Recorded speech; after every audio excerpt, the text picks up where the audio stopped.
Здравейте! Включвам се отново с нещо интересно, което реших преди малко, и това ще е новата ми рубрика, в която ще показвам основни трикове и правила, как да пресмятаме по-бързо и по-лесно задачи.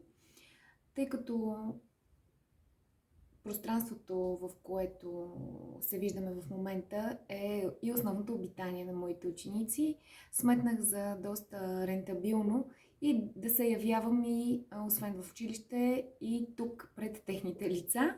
Още повече, че съвсем за кратко време мога да им покажа така сбита информация, която силно се надявам да остане в главите им. Както и да е, няма повече да ви губя времето. Днес просто искам да наблегна и да ви покажа няколко основни неща. И те са как можем да умножаваме, да делим, да степенуваме степен и произведение на степен.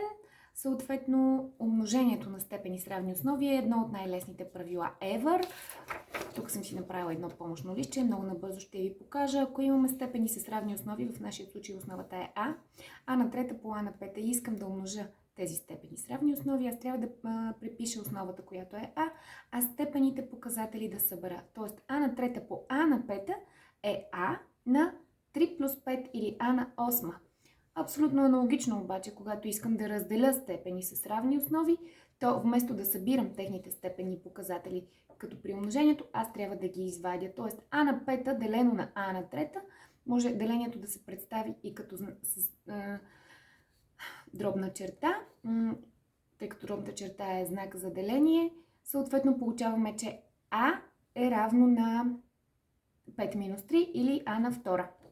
Разбира се, ако имаме степенуване на степен, т.е. а на втора цялото на трета, тук правилото е отново преписваме нашата основа, а степените показатели умножаваме. И получаваме, че а на втора цялото на трета е а на пета, извинете, съм записала, цялото на трета е а на степен 5 по 3, т.е. а на 15. Последно искам да ви покажа и как можем да степенуваме произведение. Ако едно произведение, в случая 2 по 5 е цялото на 8 степен повдигнато, ние можем почленно да вземем всеки от множителите и да го повдигнем на тази степен. Тоест 2 по 5 цялото на 8 е равно на 2 на 8 по 5 на 8.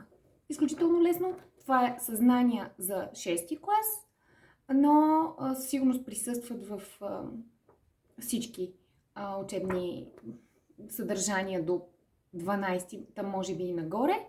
Така че няма нищо лошо човек да си ги припомни и да ги знае, още повече, че те са изключително лесни, интуитивни и един път научиш ли ги, няма как да объркаш. Това е. Благодаря ви!